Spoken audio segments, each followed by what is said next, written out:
Hi, I'm Nairy, and in this quick release guide I'll be taking you through the Whisperer encounter. The Whisperer is a magic based fight which, like every other Desert Treasure 2 boss, tests your movement ability and reaction speed for quick prayer changes and attack dodging.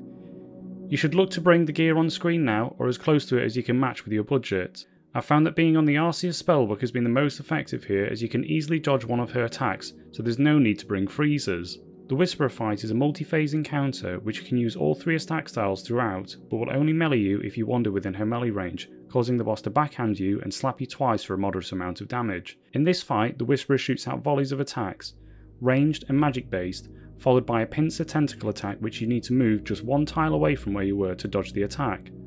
Up until her enrage phase, she will always throw out a volley of 3 attacks, immediately followed by the tentacle pincer attack. In phases 1, she can attack with the same style for each volley. In phases 2, 2 attacks with one style, then 1 with the opposing style, so you'll need to switch prayers here frequently. And in phase 3, she alternates the attacks, requiring more frequent prayer switches. And in the final phase, 2 of the same style, then alternating of the 2 to the opposing style. For the pincer attack that follows each volley, in phases 1 and 2, this always attacks from the diagonal positions to the centre of your character, so to dodge the attack you just need to move up, down, left or right, but never diagonally or you'll be hit by the tentacles. In phase 3 however, this can also be in a cross pattern, so you then need to move diagonally to avoid this. The direction the tentacles travel from, either from a cross or X diagonal pattern, is always random in this phase. At the start of the fight, use your magic boosting potion or imbued heart, summon a thrall, switch augury on, and spec the boss with your accursed scepter to reduce the boss's magic level. You may also use a circle to reduce the boss's magic level, as this has a 100% hit chance also.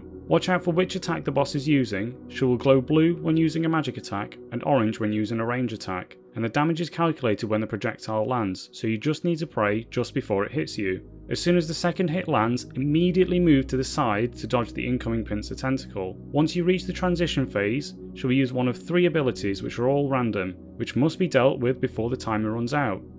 In this first one, she spawns a series of orbs onto the ground, which you then need to use your black stone fragment from the quest to phase you into the Shadow Realm. Run onto every glowing orb before the timer ends to avoid taking unnecessary damage and losing additional sanity. Once all of the correct orbs are popped, run at least 10 tiles away from the boss, as she will immediately try to bind you and wander over to you to backhand you twice.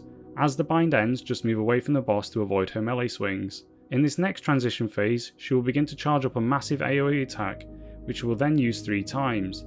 She will spawn a series of pillars from the ground, and you then need to enter the Shadow Realm to see the health of the pillars. Then stand behind the lowest health pillar to avoid the first attack.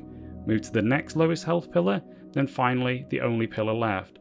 It's important that you do not run to the wrong pillar or to move far from the highest health pillar, as if you get hit, you'll take a high amount of damage and lose a lot of sanity, potentially ruining the attempt. Again, move 10 tiles away to dodge the incoming bind and backhands. In this final transition phase, she does an upward jumping movement and spawns 12 ghosts, which you then need to enter the Shadow Realm again to see, and at least kill a matching set to mitigate or activate one of the effects which are displayed on screen now. You can use a Venator bow as shown and attack only the edge ghost to mitigate or activate all of the effects and damage the boss. Whilst doing this, you can afford to lose a few ticks, but if you're too slow, just kill the other matching ghosts, focusing primarily on the yellow ghosts who shout Vita. In the final phase, the Whisperer drags you into the Shadow Realm, heals up and begins to lower your sanity, so you must burn the Whisperer down before you go insane, and begin to take rapid and high amounts of damage. At the start of this burn phase, she will always use a range attack for the first 2 attacks, then begin to alternate styles every 2 attacks. Between each dual volley, she'll spawn a tentacle which attacks you from a random direction, so remain mobile to avoid getting hit by this attack. I found it's best to relax and only attempt to do a single attack between every volley to get into a rhythm and to avoid taking unnecessary damage. If you've gotten this far, consider liking and subscribing, as it's free and it's really helpful to me in growing this channel, much more helpful than you may actually know. Some tips which may be helpful. Whilst in the Shadow Realm, your prayer also drains at the same rate as your sanity drains, 3 points per time frame, so do not linger in there as you will quickly run out of prayer.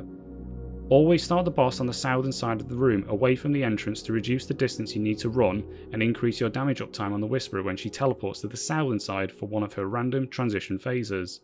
Game sounds are incredibly helpful here, as they help to get you into a rhythm, so I highly recommend switching these on. Always focus on her attacks and incoming pincer tentacles before attacking to speed up the learning process and avoid the long walk back after dying. You can also attack whilst in the Shadow Realm to maintain a high DPS uptime on the boss to help speed the kills up, and it's highly recommended to use the Venator bow here as the extra 75 damage from the Ghost transition phase really helps. So that's a general overview of the fight and what you need to do to get started.